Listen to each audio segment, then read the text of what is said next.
Hey there, everybody. I've been planning to spread these videos out a little bit more, but actually over this past weekend, I got two questions from two people. One that I've worked with before, one's even a family member in a different area, asking about VA loans and is it the right time to buy? How do you compete? And I there's a part of me that doesn't really want to give up some of the secrets that I use when I help people, but the other part says I think it's very useful, and I really believe that a little bit of information could probably help a lot of people, especially now it's coming up into PCS season. A lot of military people moving, a lot of people using their VA loans to compete in this crazy market. So, I've put up videos and I've said before, and I constantly tell people, yes, you can compete with VA loans.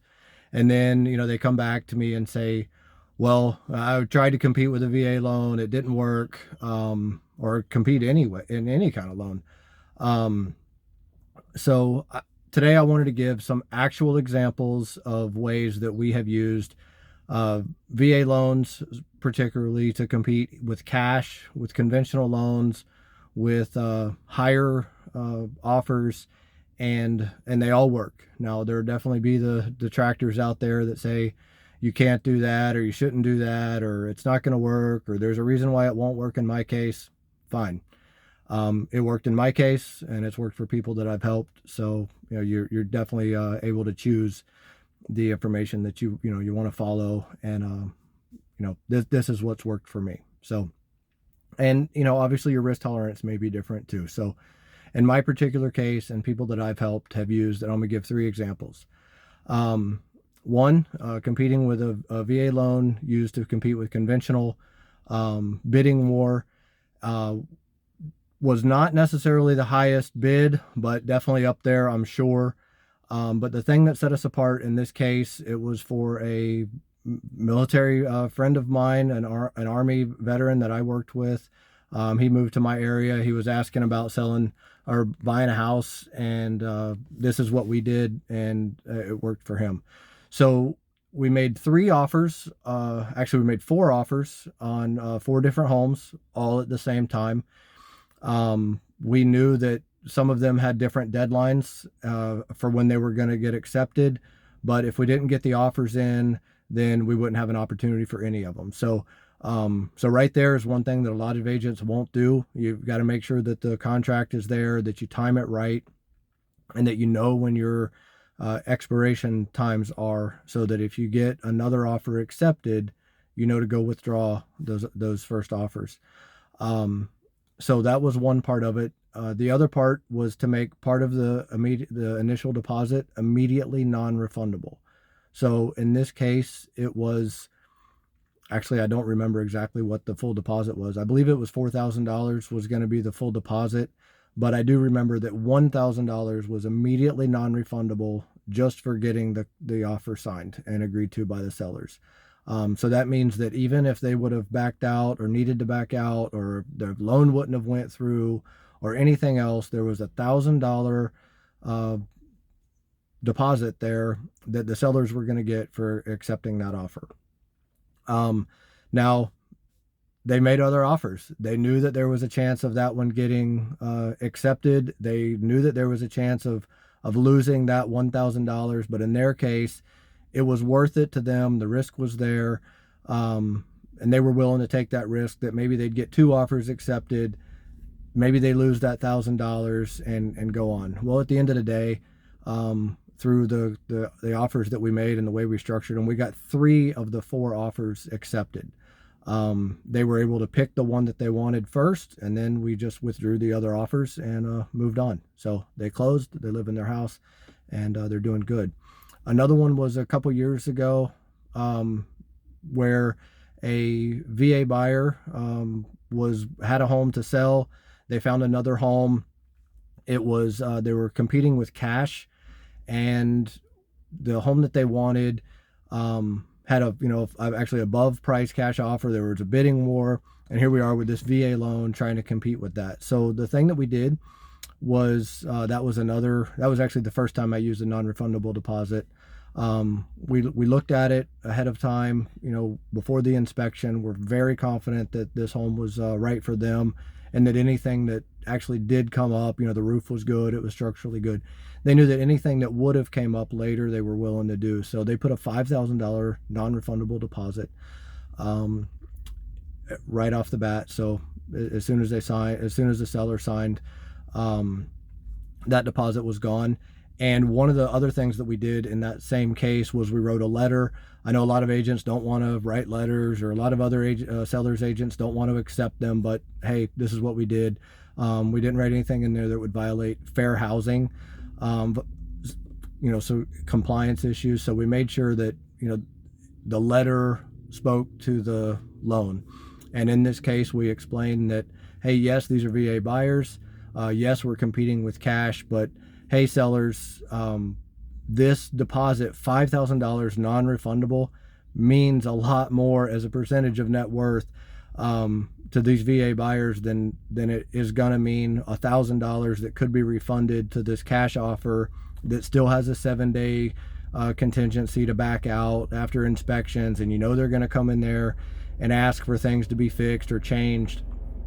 So the combination of those two things actually was able to help a VA buyer compete with cash and win when both were equal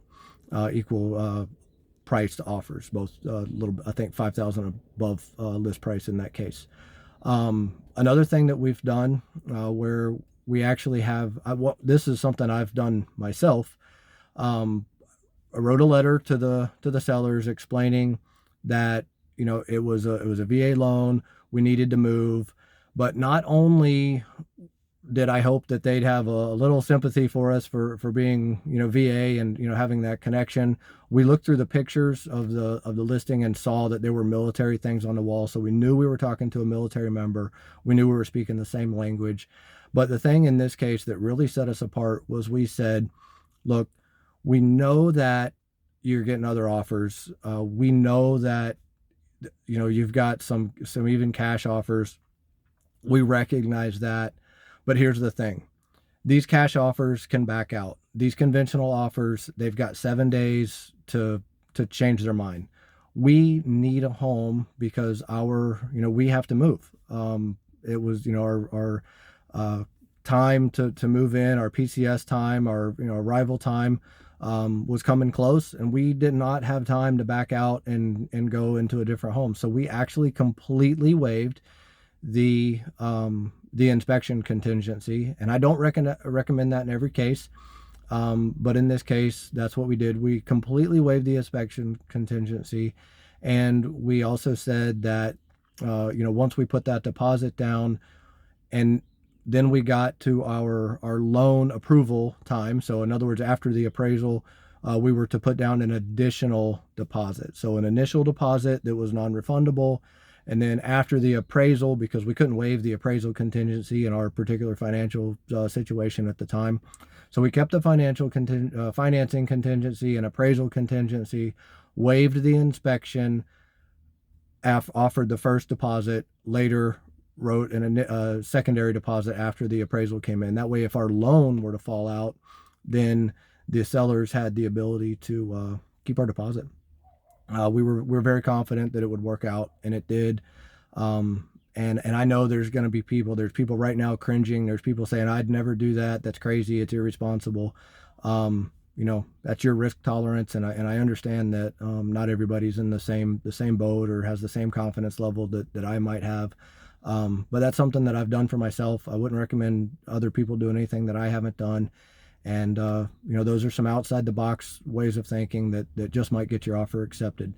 And for the final point, if you're coming back and you're saying, hey, I'm getting outbid by $20 or $30 or $40,000, you really need to know that going in. You need to make sure that your agent knows where the other offers are. Most listing agents, I generally am a listing agent. I work with the vast majority of people I work with are sellers, as opposed to buyers. So I see the offers, I see the different things, I know what works, I see how close people come and they don't realize it when they could have just went just a little bit more. And unfortunately, I can't go back to them and say, hey, you should do this one more thing because, we already have another offer that's there. But the point is, reach out, go for your limits, and ask your buyer's agent, the agent representing you as the buyer. Ask them to call the seller's agent, find out where they are, find out what the offers are. 9 times out of 10, they're not going to get that answer, but hey, if 1 time out of 10 it works, it's worth shooting for. And the other thing is just your agent really should know what to expect as in terms of offers. So if you're getting bid out by 20 to 30 to $50,000, you really need to ask your agent to evaluate the kind of offers that you're putting in, so that you're not in a position to where you've went out on a limb and you've done all these things, and you're not even playing the same game. So anyway, I hope that helps. I know that this is definitely my longest video I've probably ever done. I think it's important information. I know it can help some people. I know that it's worked for me. I know that it works. So obviously those are definitely not the only things, but those are in my mind, the top 3 that have helped other people. If I can help you, reach out. And if you're in another area that I don't service, I'm licensed all over Florida, but if you're in another area that I don't service, reach out to me first. I'll make sure you get in touch with the right agent where you are, that knows how to get your loan done, knows how to negotiate, knows how to offer the right thing. So I hope this helps. Give me a call.